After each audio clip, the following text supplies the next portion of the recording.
ओम अज्ञानतिमिरन्धस्य ज्ञानाञ्जनशलाकया चक्षुरुन्मिलितं येन तस्मै श्रीगुरुवे नमः। श्रीचैतन्यमनोभीष्टं स्थापितं येन भूतले स्वयं रूपः कदा मह्यं ददाति स्वपदान्तिकं। वन्देऽहं श्रीगुरु श्रीयुतपदकमलं श्रीगुरुन् वैष्णवंश्च श्रीरूपं सागरजातं सहगण रघुनाथान्वितं तं सजीवं साद्वैतं सावधूतं परिजन सहितं कृष्ण चैतन्य देवं श्री राधा कृष्ण पादान सहगण ललिता श्री विशाखान्वितांश्च। हे कृष्ण करुणा सिंधु दीन बंधु जगतपते गोपेश गोपिका कांता राधा कांत नमस्तुते। तप्त कांचन गौरांगी राधे वृंदावनेश्वरी वृषभानु सुते देवी प्रणमामि हरिप्रिये। वाञ्छाकल्पतरुभ्यश्च कृपा सिन्धुभ्य एव च पतितानां पावनेभ्यो वैष्णवेभ्यो नमो नमः। नमो विष्णुपादाय कृष्णपृष्ठाय भूतले श्रीमते भक्तिवेदांत स्वामी इति नामिने। नमस्ते सरस्वते देवे गौरवाणी प्रचारिणे निर्विशेष शून्यवादी पाश्चात्य देश तारिणे। जय श्री कृष्ण चैतन्य प्रभु नित्यानंद श्री अद्वैत गदाधर श्रीवासादि गौर भक्तवृंद। हरे कृष्णा कृष्णा कृष्णा हरे हरे हरे राम राम राम हरे हरे। यस अनिल को जी प्रभु जी। भगवान के नाम जप में होने वाले 10 अपराध तो कृपया सभी ध्यान से सुनेंगे। पहला, भगवान नाम प्रचार में संपूर्ण जीवन समर्पित करने वाले महाभक्तों की निंदा करना। दूसरा, शिव ब्रह्मा आदि देवों के नाम को भगवान नाम के समान अथवा उनसे स्वतंत्र समझना। तीसरा, गुरु की अवज्ञा करना या उन्हें साधारण मनुष्य समझना। चौथा, वैदिक शास्त्रों अथवा प्रमाणों का खंडन करना। पांचवा, हरे कृष्ण महामंत्र के जप की महिमा को काल्पनिक समझना। छठवां, पवित्र भगवान नाम में अर्थवाद का आरोप करना। सातवां, नाम के बल पर पाप करना। आठवां, हरे कृष्ण महामंत्र के जप को वेदों में वर्णित एक शुभ सकाम कर्मकांड के समान समझना। नौवां, अश्रद्धालु व्यक्ति को हरि नाम की महिमा का उपदेश करना। दसवां, भगवान नाम के जप में पूर्ण विश्वास न होना और इसकी इतनी अगाध महिमा श्रवण करने पर भी भौतिक आसक्ति बनाए रखना। मतलब भगवान नाम का जप करते समय पूर्ण रूप से सावधान न रहना भी अपराध है। प्रत्येक वैष्णव भक्त को चाहिए कि इन 10 प्रकार के अपराधों से सदा बचकर रहे, ताकि श्री कृष्ण के चरण कमलों में परम शीघ्र प्राप्त हो जाए, जो मनुष्य जीवन का परम लक्ष्य है। हरे कृष्ण। हरे कृष्णा।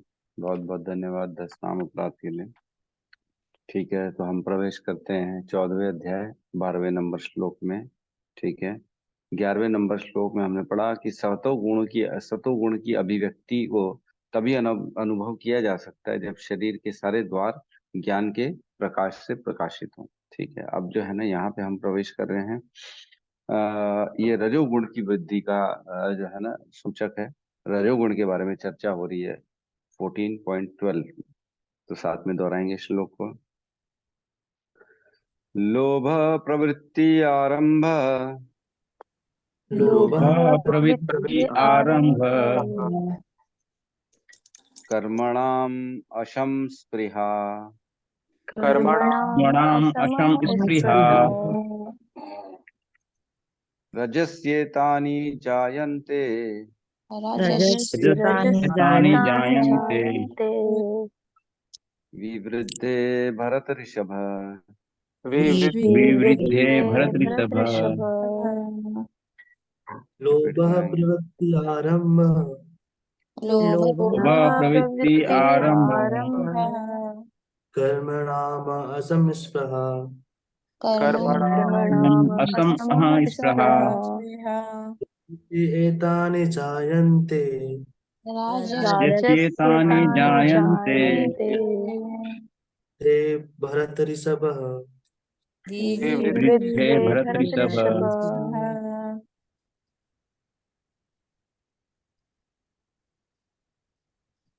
लोभ प्रवृत्ति आरंभ लोभ प्रवृत्ति आरंभ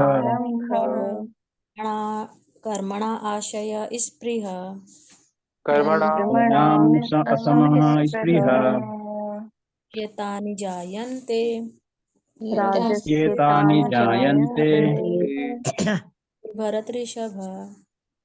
विवृद्धे भरतऋषभ। अनुवाद।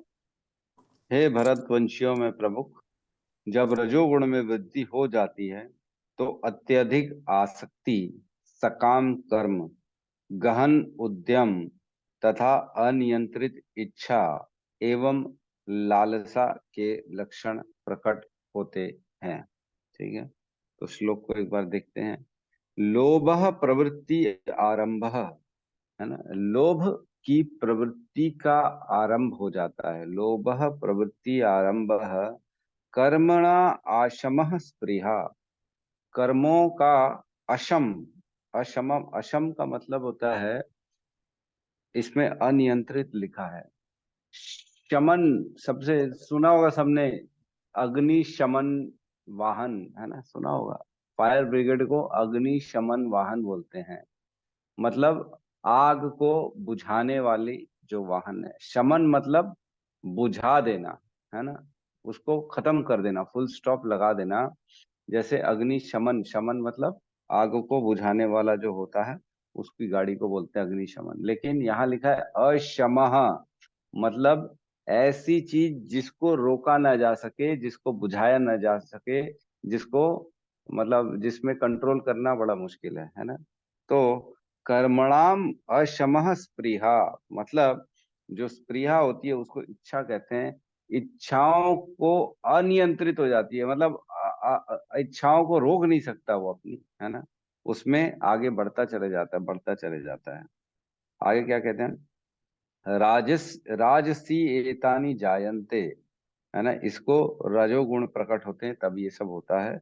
विवृद्धे भरत ऋषभ, इन सब में वृद्धियां होती हैं, है ना, और बढ़ता चला जाता है हर चीज में।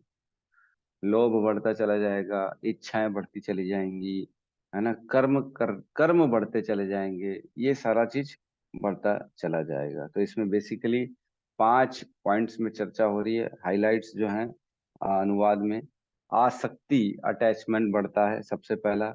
दूसरा, कर्म बढ़ते हैं, सकाम कर्म बढ़ते हैं, क्योंकि कुछ भी रजोगुण में पाना है तो आपको उसके लिए मेहनत करनी पड़ेगी। मेहनत करोगे, श्रम करोगे, तब जाके वो हमको प्राप्त हो पाएगा, उससे पहले प्राप्त नहीं हो पाएगा। और गहन उद्यम, गहन मतलब फिर डीपली सोच के प्लानिंग करके उसमें पूरा जीवन लगा देता है ना। गहन उद्यम मतलब ऐसा नहीं है कि एक दिन की बात है, 2 दिन की बात है, ऐसा नहीं है। ये पूरा जीवन भर लगा देता है। एक व्यक्ति, एक आदमी अपने बच्चों के लिए बड़ा घर प्लान करता है, ठीक है, मेहनत करता है, जिस दिन शादी होती है उस दिन से मेहनत करता है। अ, शादी शादी के बाद से मेहनत चालू कर देता है बड़ा घर बनाने के लिए, जिसमें अपने बीवी और 2 बच्चों के साथ रह सके। वो धीरे धीरे धीरे धीरे इकट्ठे करता है, लोन लेता है, बच्चे भी होते हैं, बच्चों को पढ़ाता भी है, उसका भी खर्चा उठाता है। लेकिन जिस दिन घर बन जाता है उस दिन देखता है कि बच्चे तो बाहर चले गए, विदेश पढ़ने चले गए, और फाइनली घर में कौन रह रहा है, वो अकेला अपनी पत्नी के साथ।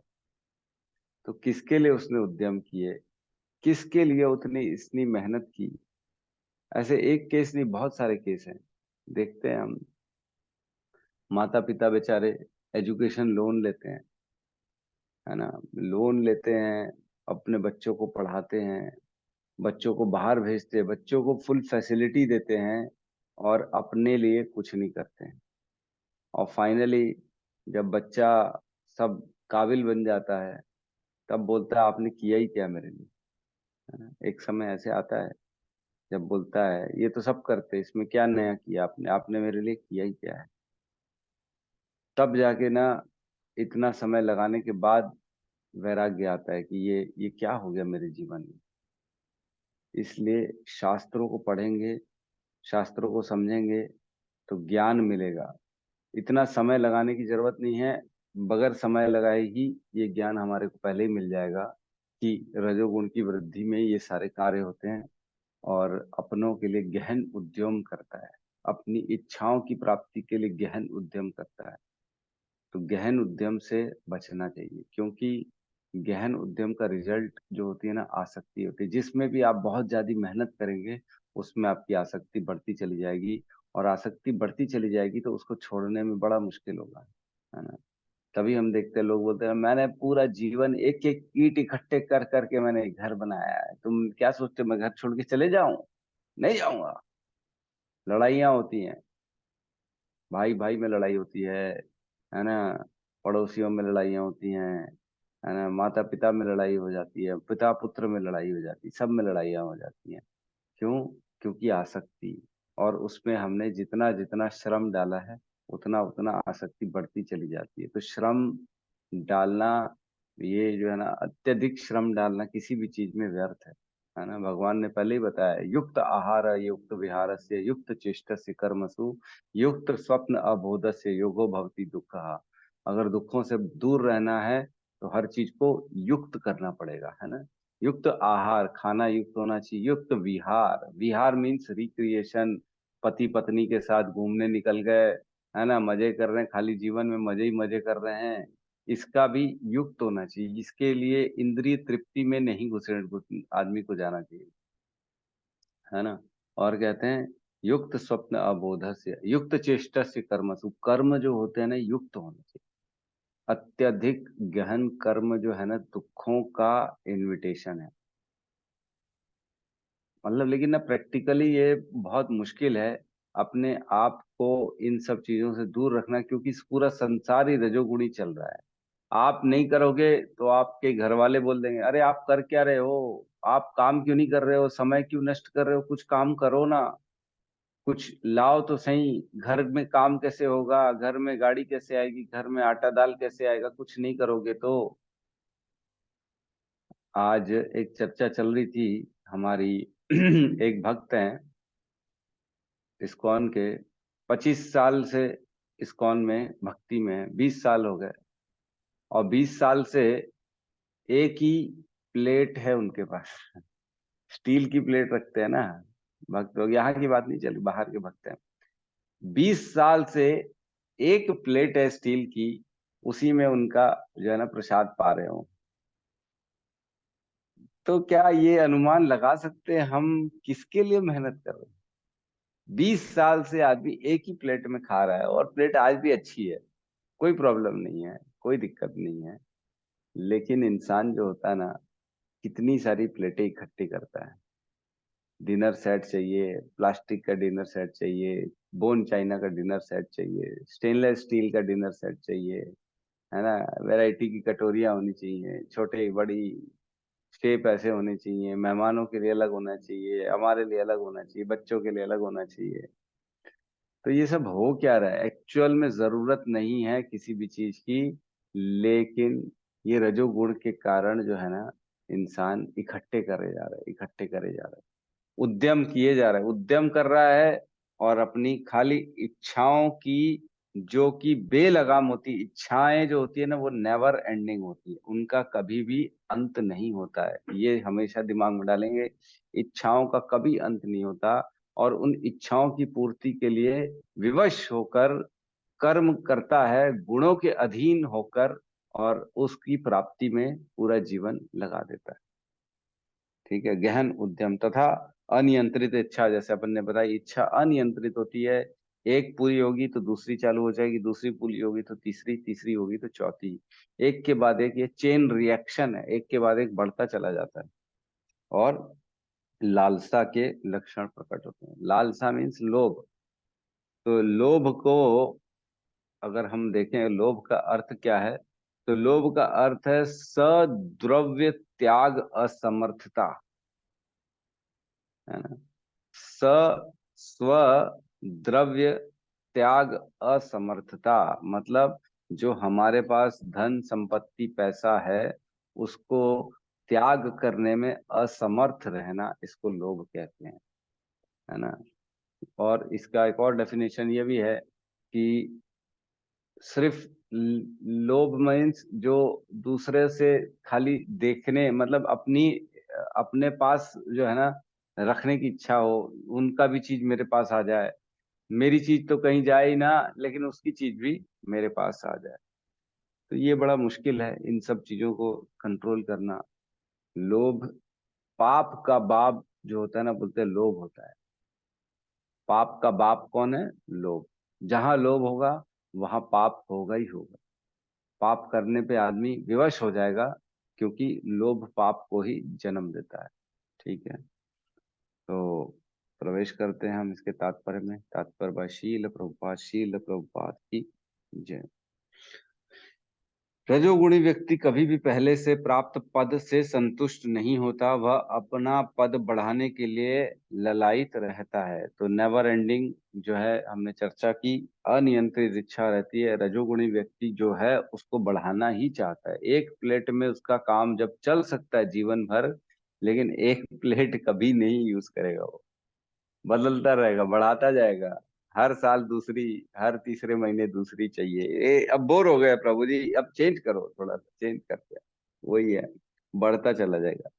यदि उसे मकान बनवाना है तो वह महल बनवाने के लिए भरसक प्रयत्न करता है, मानो वह उस महल में सदा रहेगा।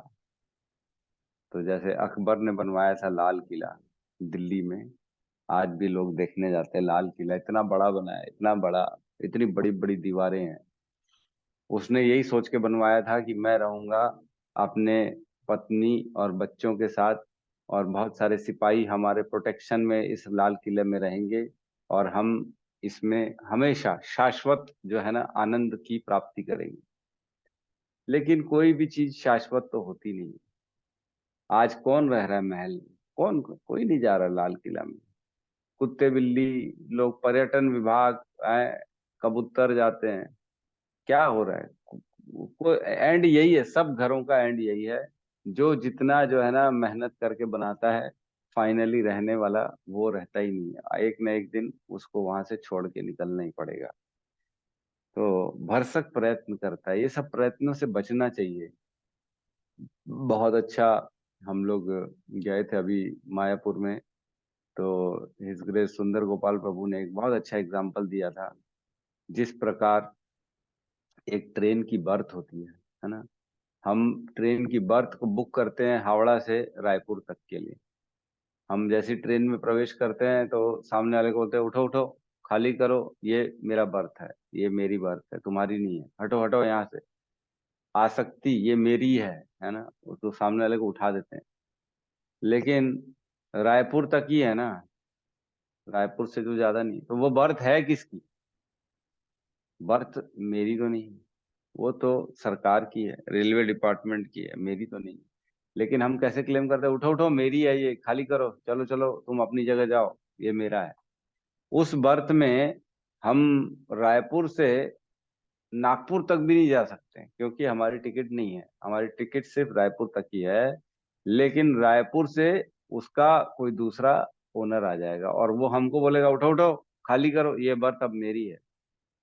तो वो जो आसक्ति है ना, वो वहीं पे ही खत्म हो जाएगी। तुम्हारा तो है ही नहीं।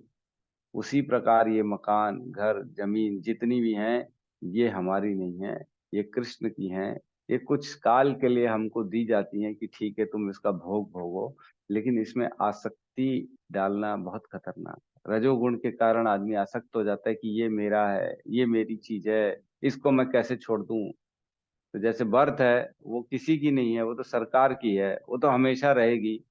कभी किसी के नाम पे कुछ स्टेशन के लिए, कभी किसी के नाम पे कुछ स्टेशन के लिए, और उसको खाली करना पड़ेगा। वैसे ही भूमि, मकान, ये सारी चीजें होती हैं, कभी के कुछ काल के लिए आपको दी गई हैं, और अपना आसक्ति हम डाल देते हैं कि ये मैंने बनाया है, ये मैंने किया है।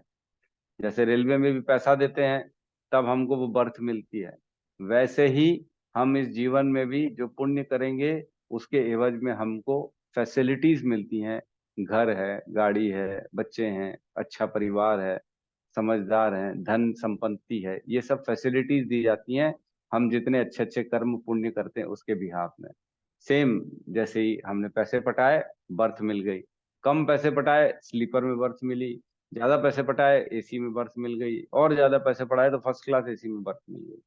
वैसे ही छोटा पुण्य किया तो छोटी सुविधाएं मिली, बड़ा पुण्य किया तो मुकेश अंबानी के घर में जन्म मिल गया। लेकिन इसका मतलब ये है, ये नहीं है कि शाश्वत काल के लिए सारी चीजें आपकी हो गई, है ना। वो कुछ काल के लिए आपने उसका व्यय किया, आपने उतने कर्म किए हैं, तो आपको चीजें मिली हैं। ये समझना चाहिए, इसमें आसक्ति नहीं फंसानी चाहिए। है ना। आगे कहते हैं वह इंद्रिय तृप्ति के लिए अत्यधिक लालसा विकसित कर लेता है, उसमें इंद्रिय तृप्ति की कोई सीमा नहीं होती है। इंद्रिय तृप्ति बहुत ज्यादा उसमें रहती है, रजोगुण में बहुत ज्यादा कोशिश करता है कि मैं अपने इंद्रिय विषयों को प्राप्त करूं। वह सदैव अपने परिवार के बीच तथा अपने घर में रहकर इंद्रिय तृप्ति करते रहना चाहिए। इसका कोई अंत नहीं है। इन सारे लक्षणों को रजोगुण की विशेषता मानना चाहिए। तो इसमें ना एक बहुत बहुत इम्पोर्टेंट एग्जाम्पल है जो कि राजा पुरूरवा का है ना। कैंटो 11.26 में पूरा वर्णन है, जिसको एल गीत भी कहते हैं। मैं थोड़ा सा आपको उसका वर्णन सुना रहा हूँ, है ना।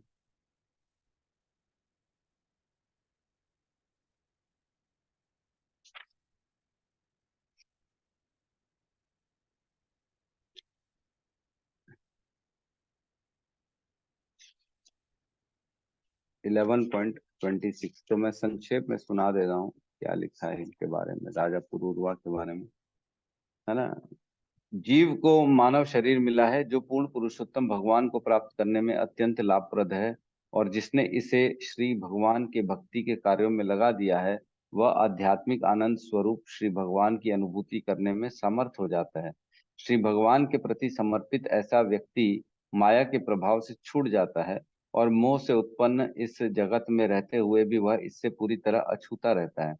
किंतु वे आत्माएं जो माया द्वारा बद्ध हैं अपनी उदर तथा जननांगों की पूर्ति में ही लगे रहते हैं, वे अशुद्ध होते हैं, और जो व्यक्ति इनकी संगति करता है वह अज्ञान के गर्त में जा गिरता है।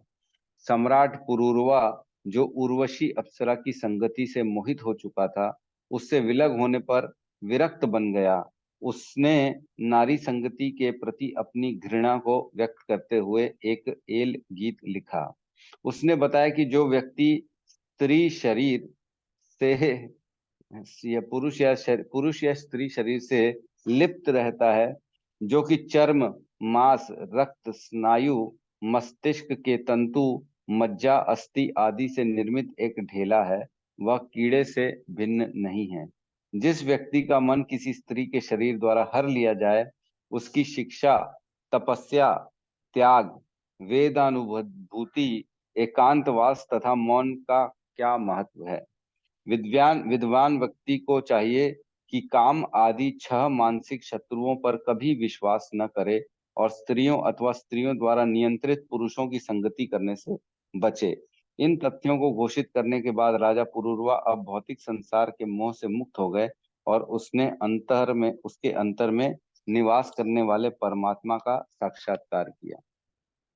तो राजा पुरूरवा की चर्चा चलती है, वो उर्वशी से शादी किया उन्होंने, और बहुत समय तक उन्होंने उर्वशी का संग किया, है। तो कुछ श्लोक मेरे को ना इसके बड़े इंपॉर्टेंट लगते हैं, मैं आपको वो सुना देता हूँ। जब वह उसको छोड़कर जा रही थी, मतलब जब उर्वशी छोड़ कर जा रही थी, तो वह राजा जो है वह नग्न होते हुए उसके पीछे पागल की तरह दौड़ने लगा, और अत्यंत दुख से चिल्लाने लगा, हे मेरी पत्नी, अरे निष्ठुर नारी, जरा ठहरो। ये 11.26.5 नंबर श्लोक है जो मैं पढ़ के सुनाया। आगे कहते हैं, यद्यपि पुरूरवा ने अनेकों वर्षों तक सायंकाल की घड़ियों में यौन आनंद भोगा था, फिर भी ऐसे तुच्छ भोग से वह तृप्त नहीं हुआ था। उसका मन उर्वशी के प्रति इतना आकृष्ट था कि वह यह भी देख नहीं पाया कि रातें किस तरह आती और चली जाती हैं। आ रही हैं रातें, जा रही हैं, आ रही हैं, जा रही हैं, दिन निकलते जा रहे हैं, लेकिन उसकी इंद्रिय तृप्ति की कोई सीमा नहीं है, बढ़ता चला जा रहा है, बढ़ता चला जा रहा है। तो आगे कहते हैं राजा, हाय मेरे मोह की सीमा को तो देखो, यह देवी मेरा आलिंगन करती थी और मेरी गर्दन अपनी पकड़ में पकड़े रहती थी। मेरा हृदय काम वासना से इतना दूषित था कि मुझे इसका ध्यान ही नहीं रहा कि मेरा जीवन किस तरह बीता जा रहा है ना। समझ में ही नहीं आ रहा है, टाइम पूरा निकलते जा रहा है। इस स्त्री ने मुझे इतना ठगा कि मैं उदय होते अथवा अस्त होते सूर्य को भी नहीं देख सका। हाय मैं इतने वर्षों से व्यर्थ ही अपने दिन गंवाता रहा। है ना। आगे कहते हैं, हाय, यद्यपि मैं शक्तिशाली सम्राट तथा इस पृथ्वी पर समस्त राजाओं का मुकुटमणि माना जाता हूँ, किंतु देखो ना, मोह ने मुझे स्त्रियों के हाथों का खिलौना जैसे पशु बना दिया। खिलौना बना दिया अपने आप को उसने, स्त्री अपनी पत्नी के, उर्वशी के पीछे। और जबकि वो सम्राट था, पूरे चक्रवर्ती सम्राट था, पूरी पृथ्वी का राजा था। आगे कहते हैं, यद्यपि मैं प्रचुर ऐश्वर्य से युक्त शक्तिशाली स्वामी था, किंतु उस स्त्री ने मुझे त्याग दिया, मानो मैं कोई घास का तिनका हूँ। फिर भी मैं नग्न तथा लज्जा रहित पागल व्यक्ति की तरह चिल्लाते हुए उसके पीछा करता रहा। सोचो, ये जो इंद्रियों का दास होता है ना, उसकी ये परिस्थिति होती है। जब तक आप इंद्रियों के स्वामी बनेंगे तो इंद्रियों को वश में करेंगे, अगर इंद्रियों के दास बनेंगे तो ये परिस्थिति बनी रहेगी, है ना। कहाँ है मेरा तथाकथित महान प्रभाव, बल तथा स्वामित्व? जिस स्त्री ने मुझे पहले ही छोड़ दिया था, उसके पीछे मैं उसी तरह भागा जा रहा हूँ, जैसे कोई गधा जिसके मुंह पर उसकी गधी दुलत्ती झाड़ती रहती है। एक गधा उसकी गधी उसको मारती रहती है तो भी उसके पीछे जाता रहता है। लिखा है आगे, ऊंची शिक्षा या तपस्या तथा त्याग किस काम का? इस तरह धार्मिक शास्त्रों का अध्ययन करने, एकांत तथा मौन होकर रहने से क्या लाभ, यदि आखिर मनुष्य का मन किसी स्त्री द्वारा चुरा लिया जाता? तो खाली स्त्री नहीं है, किसी भी विषय के प्रति अगर इंद्रिय हमारी अत्यधिक ललायित हो तो मान के चलिए स्थिति बुरी होने वाली है ना, बहुत खतरनाक स्थिति पैदा होने वाली है। तो ये राजा पुरूरवा ने अपनी जो है ना ज्ञान दिया है एल गीत में। धिक्कार है मुझ में, मैं इतना बड़ा मूर्ख हूँ कि मैंने यह भी नहीं जाना कि मेरे लिए क्या अच्छा है। मैंने तो उद्यत भाव से यह सोचा था कि मैं अत्यधिक बुद्धिमान हूँ। यद्यपि मुझे स्वामी का उच्च पद प्राप्त हो गया, किंतु मैं स्त्रियों से अपने आप को परास्त करवाता रहा, मानो मैं कोई बैल या गधा हूँ।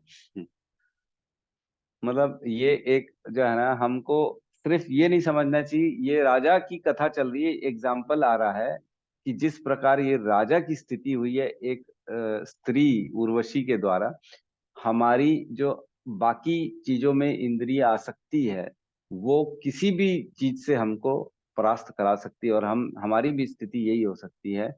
हम भी गधे के जैसे उसके पीछे पागल रहेंगे अगर हमारी इंद्रियों पे हमारा वश नहीं है। किसी को भी पाने की इच्छा, अत्यधिक इच्छा हमें इसी इसी मार्ग पर ले जाती है ना, गधा बना देगी। आगे कहते हैं, यद्यपि मैं उर्वशी के होठों तक को के तथाकथित अमृत का सेवन वर्षों तक कर चुका था, किंतु मेरी काम वासनाएं मेरे हृदय में बारंबार उठती रही और कभी तुष्ट नहीं हुई। जिस तरह घी की आहुति डालने पर अग्नि कभी बुझाई नहीं जा सकती। मतलब कोई भी इंद्रिय तृप्ति आपकी तब तक नहीं बुझेगी जब तक आप उसको करते रहोगे। ऐसा अगर कोई सोचता है ना कि एक, कई लोग, कुछ गुरु लोग हैं, कुछ लोग ऐसा बोलते हैं, जो आपकी इच्छा है पहले उसको कर लो, इतना कर लो कि अब उससे ऊब जाओ, फिर एक दिन ऐसा आएगा कि आपकी विरक्ति आ जाएगी। ऐसा नहीं है, इसमें लिखा है कि अग्नि में जितना घी डालोगे अग्नि बढ़ती चली जाएगी। उसी प्रकार इंद्रियों की अगर तुष्टि करते रहोगे तो वो बढ़ता चला जाएगा, कम कभी नहीं होगा। ठीक है, तो इसमें और नहीं जाता मैं, क्योंकि बहुत अच्छा है ये और पढ़ने। एक श्लोक आता है 11.25.17, 25.17, इसमें कहा गया है रजोगुण के लक्षण, है ना। तुम्हें रजोगुण का पता उसके लक्षणों से लगा लेना चाहिए। यथा अत्यधिक कर्म के कारण बुद्धि का विकृत होना, अनुभव करने वाली इंद्रियों की सांसारिक वस्तुओं से अपने आप को छुड़ाने में असमर्थता, कर्मेंद्रियों की अस्वस्थ दशा तथा मन की अस्थिरता। तो ये सारी चीजें जो है ना सतो रजोगुण के लक्षण हैं। ठीक है, हम आगे बढ़ जाते हैं, नहीं तो वो श्लोक नहीं हो पाएगा। श्लोक नंबर 13 में प्रवेश करते हैं, साथ में दोहराएंगे। अप्रकाशो अप्रवृत्तिश्च अप्रकाश अप्रकाश अप्रवृत्ति च प्रमादो मोह एव च प्रमादो मोह एव च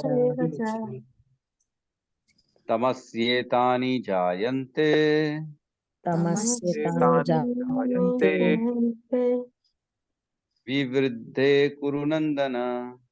विवृद्धे रिपीट करेंगे।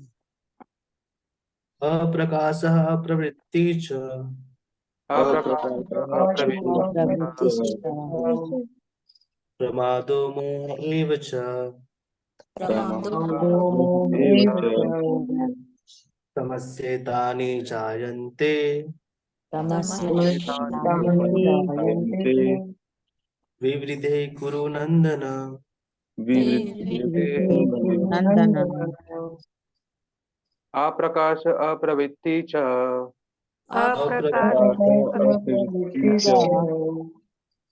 प्रमाद मोह एव च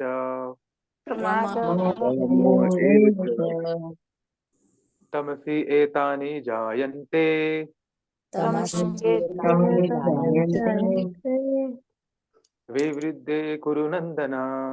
विवृद्धे नन्दन। अनुवाद। जब तमोगुण में वृद्धि हो जाती है तो हे कुरुपुत्र, अंधेरा, जड़ता, प्रमत्तता तथा मोह का प्राकट्य होता है। तो श्लोक में लिखा है अप्रकाश और लिखा है अप्रवृत्ति च। अप्रकाश मीन्स जहां अंधेरा हो, प्रकाश का अपोजिट होता है अप्रकाश। अप्रकाश मतलब अंधेरा। तो यहाँ अंधेरा क्यों बताया गया है? अंधेरा का मतलब है अज्ञान के बारे में चर्चा चल रही है ना।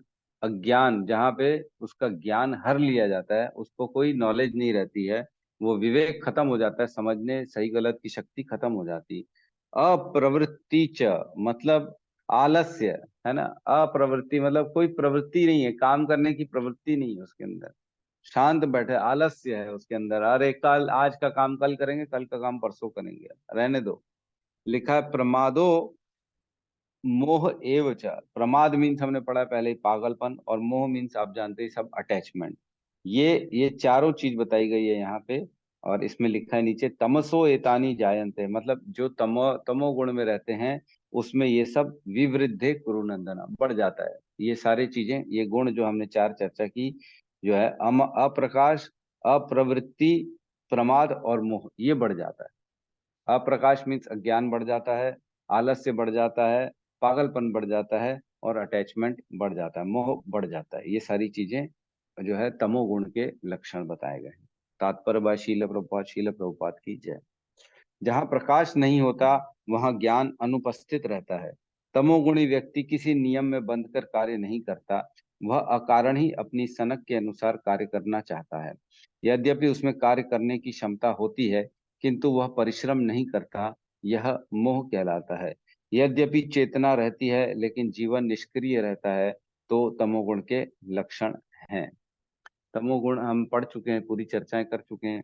पूर्ण रूप से पागलपन, अज्ञान, एक्चुअल में अज्ञान होता है, ये बहुत बड़ा अज्ञान है जो कि ढक दिया जाता है गुणों के द्वारा।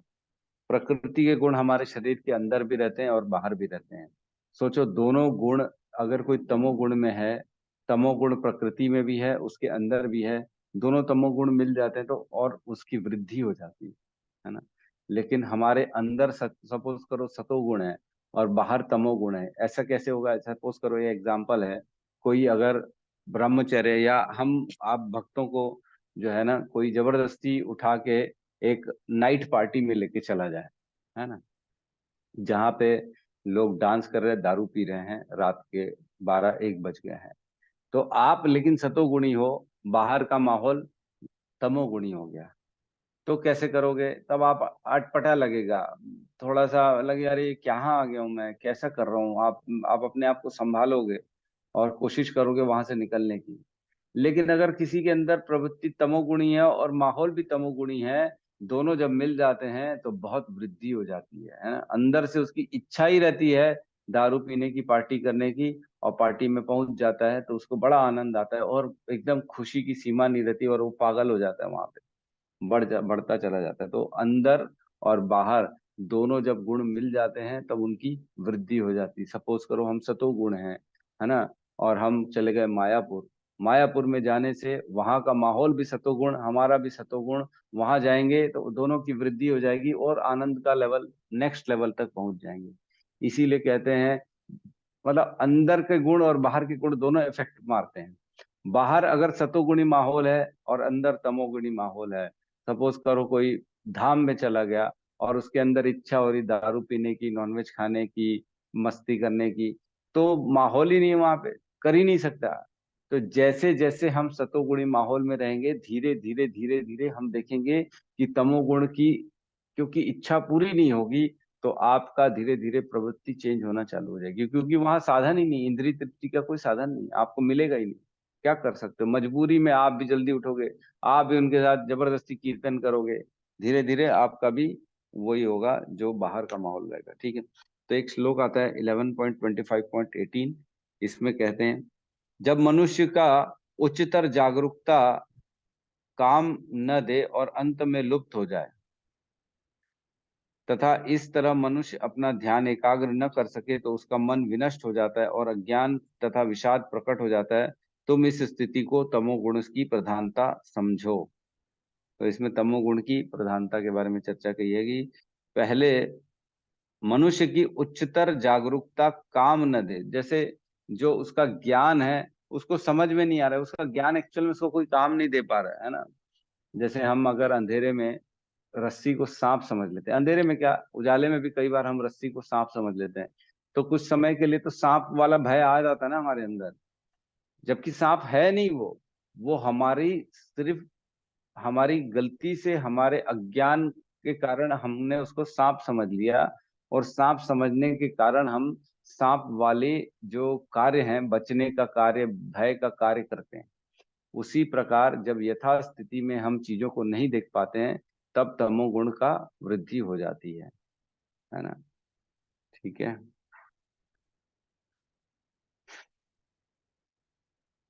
किसी का कोई प्रश्न है तो हम ले सकते हैं।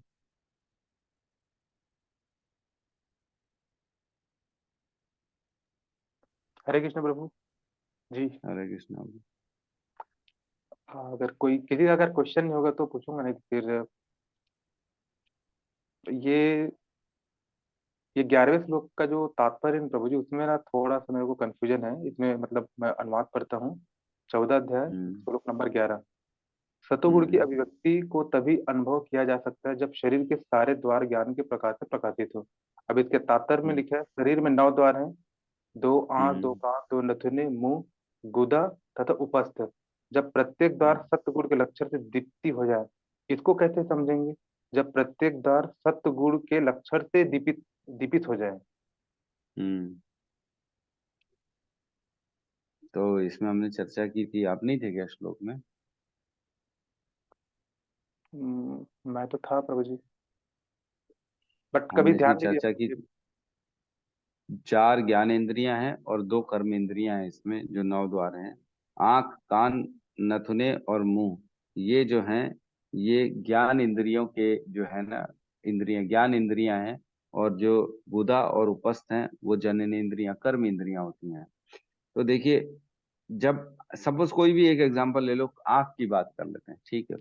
जब आंख तत्व के लक्षण से दीप्ति हो जाए, तो समझना चाहिए उसको सतोगुण विकसित हो गया।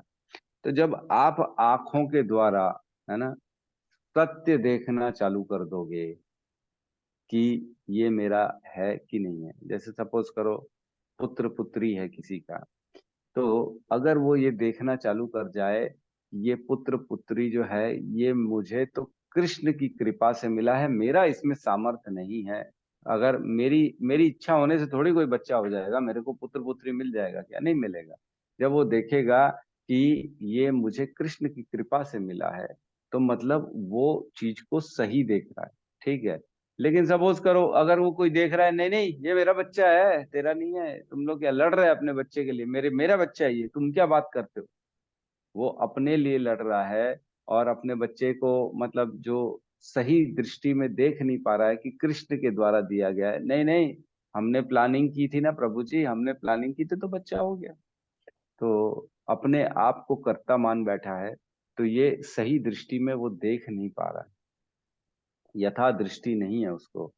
और इसी में एग्जांपल ले लो, सपोज करो किसी को आप अपना समझ रहे हो, आपका मित्र है, आपकी कोई बहन है, या आपका कोई रिश्तेदार है जिसको आप अपना समझते हो, ये मेरा बहुत क्लोज है, लेकिन एक दिन आप ऐसा आता है जब वो आपके जो है ना, आपने पैसा मांगा उनसे, मुझे बहुत जरूरी है, मेरे पास ये दिक्कत है वो दिक्कत है, तब आपको उन्होंने दिया नहीं, तब आपको पता पड़ा कि अरे यार ये तो खाली मतलब के रिश्ते हैं, जो कि ऐसा होता है। लेकिन यही चीज अगर शुरू से आप देखो कि कोई किसी से जो है ना किसी के लिए करता नहीं है, सारे रिश्ते मतलब के होते हैं, हम जबरदस्ती किसी को अपना मान के बैठे थे, ये अगर भाव आपने पहले दिन से ला लिया, मतलब आपकी आंखें सही देखने में, आपके आंखों में ये ज्ञान है और उसके माध्यम से आप सही चीजों को देख रहे हो, लेकिन आप नहीं देख पा रहे हो, तो आपको जो है अज्ञान में हो।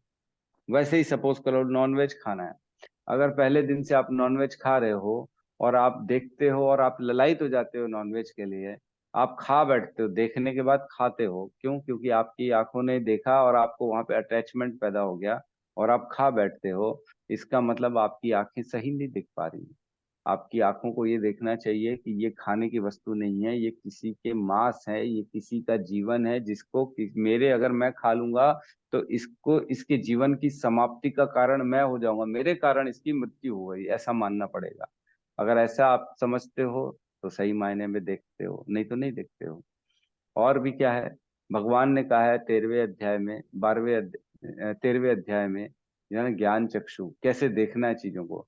सारे चर अथा अचर वस्तुओं को देखो कि वो एक शरीर और एक क्षेत्र और क्षेत्रज्ञ के ज्ञाता का संयोग मात्र है। अगर आप ऐसे देखते हो तो सही चीजें देख रहे हो, नहीं तो आप गलत देख रहे हो।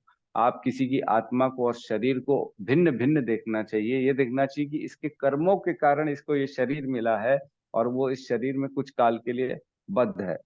आप ऐसा देख रहे हो मतलब सही देख रहे हो, मतलब आपकी आंखों का ज्ञान पूर्ण रूप से सत्व तक पहुंचा हुआ है। इसी प्रकार सारे इंद्रियों का अगर ज्ञान पूर्ण तरह विकसित है तो उसको हम समझेंगे सतोगुण में। सिर्फ आंख की बात नहीं चलेगी, कान की, नाक की, जीवा की, जननेंद्रियों की, उपस्थ की, सारे द्वार में अगर पूर्ण ज्ञान है ना।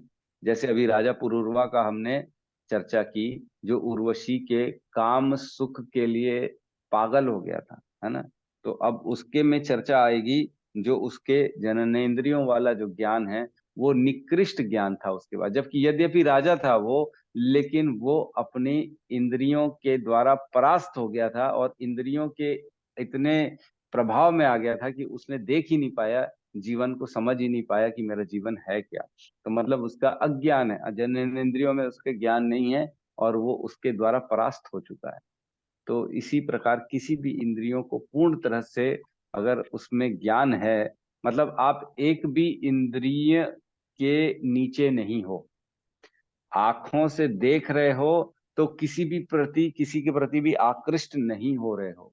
कानों से सुन रहे हो तो उसके प्रति आकृष्ट नहीं हो रहे हो, क्योंकि आपको मालूम है ये तो टेम्पररी है, अशाश्वतम दुखालयम है, ये मैं इसके पीछे दौड़ूंगा लेकिन फाइनली मेरे को तो हासिल क्या होगा, ये सारी चीजें बेकार हैं।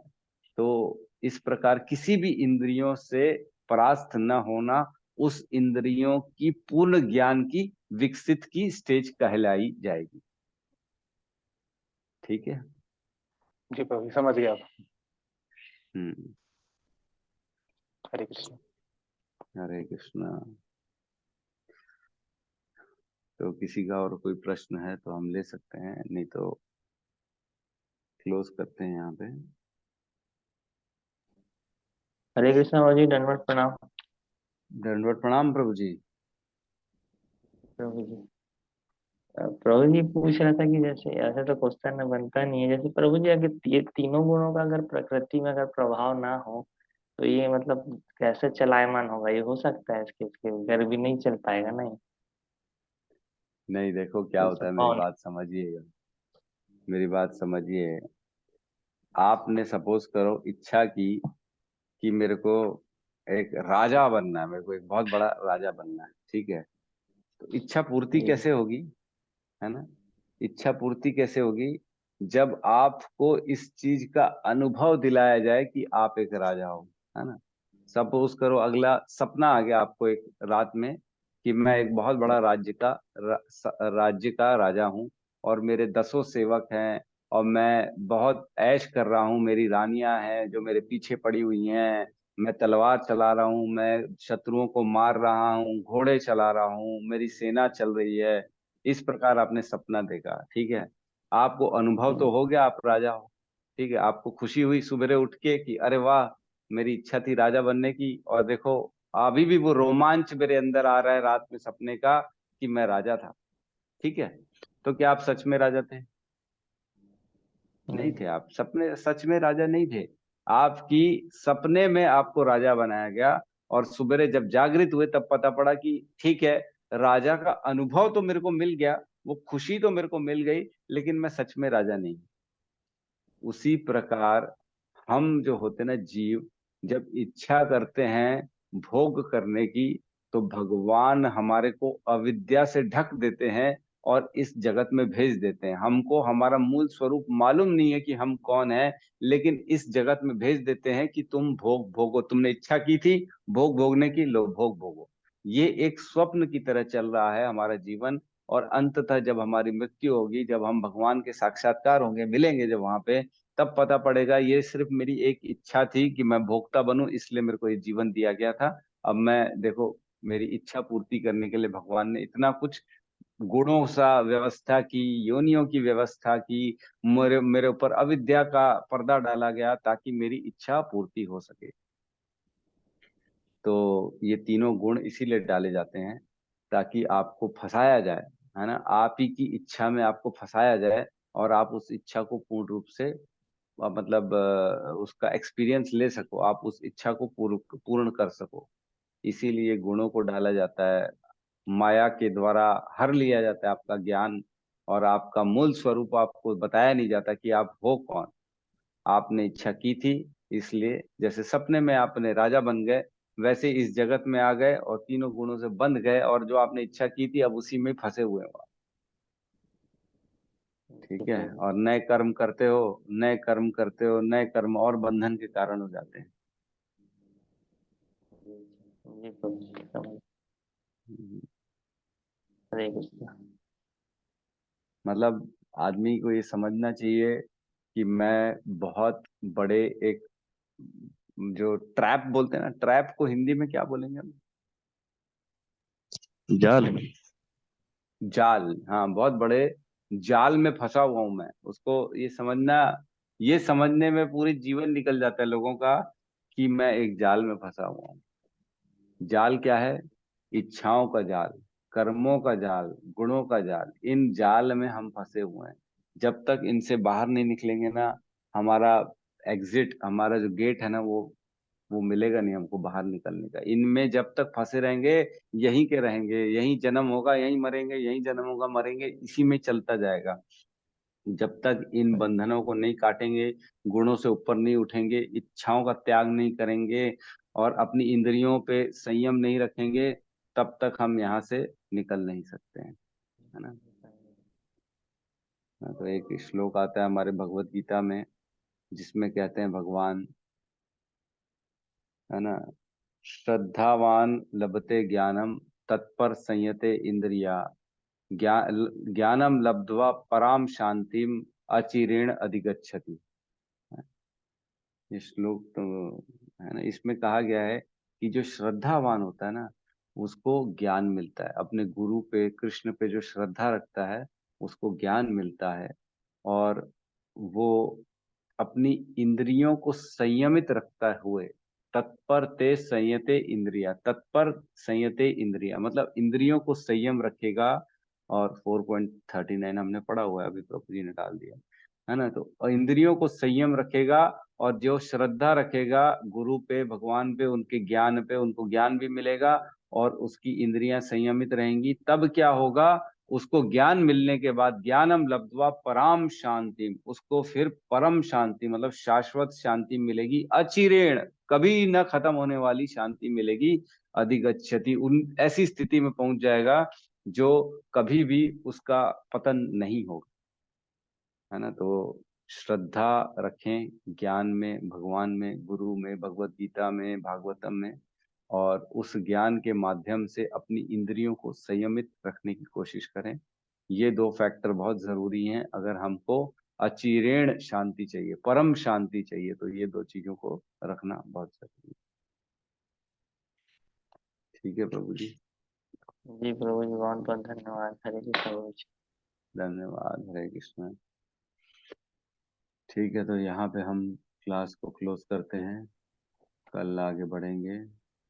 और एक छोटा सा अनाउंसमेंट है, आज हिज ग्रेस तमाल कृष्ण प्रभु जी का जन्मदिन है, तो आप सबसे विनती है कि उनको फ़ोन करिए, क्योंकि उनके गाइडेंस में ही जो है ना रायपुर में और प्रचार हो रहा है।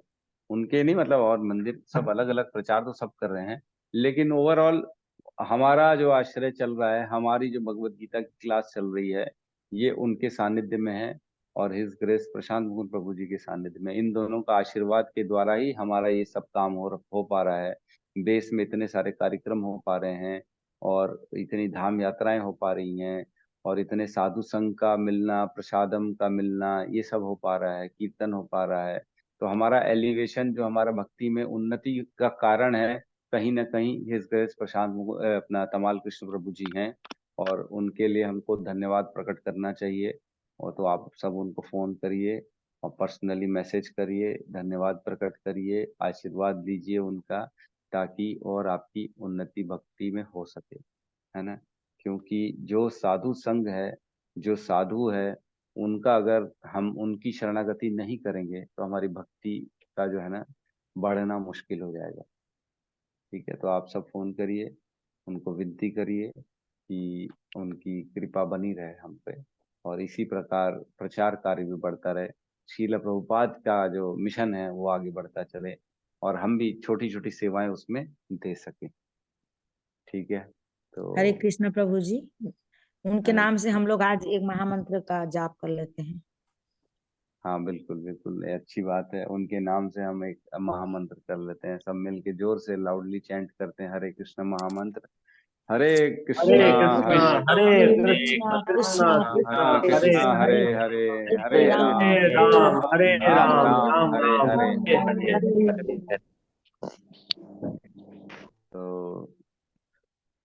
ऐसे धीर व्यक्ति का, ऐसे उन्नत डिवोटी का हमको मिलना बड़ा सौभाग्य है हमारा। हमने कहीं ना कहीं, भगवान की हमारे पे कृपा है जो ऐसे व्यक्ति का मार्गदर्शन मिला हुआ है हमको। तो आप सबको उसका जो है ना अपना धन्यवाद प्रकट करना चाहिए। और हरे कृष्णा प्रभु जी, आज उसी मार्गदर्शन से हम लोग ये सवेरे की क्लास कर रहे हैं और जो भी कर रहे हैं उन्हीं के मार्गदर्शन से, है ना। बिल्कुल बिल्कुल बिल्कुल, वही मैंने बताया, ये सब तो उन्हीं के अंडर गाइडेंस में हो रहा है, और भी बहुत सी चीजें हो रही हैं। जी। उन्होंने बहुत समय दिया। खैर जीवन तो उन्होंने दे ही दिया प्रचार में, तो मेहनत कर रहे हैं जिसका फल भी हम देख रहे हैं। इतने लोग बढ़ते चले जा रहे हैं देश में, इतने लोगों तक भक्ति पहुंच रही है जो कि पहले सीमित थी, कुछ ही लोगों तक भक्ति थी, लेकिन आज भक्त कितने बढ़ गए हैं, कितने लोग आ रहे हैं, कितने प्रसादम बन रहा है। 150-150 लोगों का प्रसादम अभी परसों भी बना था। तो कहीं ना कहीं प्रचार कार्य बढ़ रहा है, भगवान की कृपा मिल रही है, और उनके शुद्ध, एक्चुअल में जो उनकी शुद्ध चेष्टाएं हैं, और वो फल दिखा रही हैं अपना। और चैतन्य महाप्रभु नित्यानंद प्रभु की कृपा है ही है, जो महामंत्र का प्रचार हो रहा है। ठीक है, तो यहाँ पे अब बस हम क्लोज करना चाहेंगे आज की क्लास को। सब मिलके हरे कृष्ण महामंत्र का जाप कर लेते हैं। हरे हरे हरे कृष्णा कृष्णा हरे कृष्णा कृष्णा कृष्णा हरे हरे, हरे हरे हरे राम हरे राम राम हरे हरे। हरे हरे। सभी भक्त सभी वृंद भक्त की वृंद जय, की जय। जय। जगत सुशील प्रभुपाद की जय। हरि हरि हरि बोल, हरि हरि हरि हरि बोल। बोल, हरि हरि हरि हरि। हरि बोल। हरि हरि।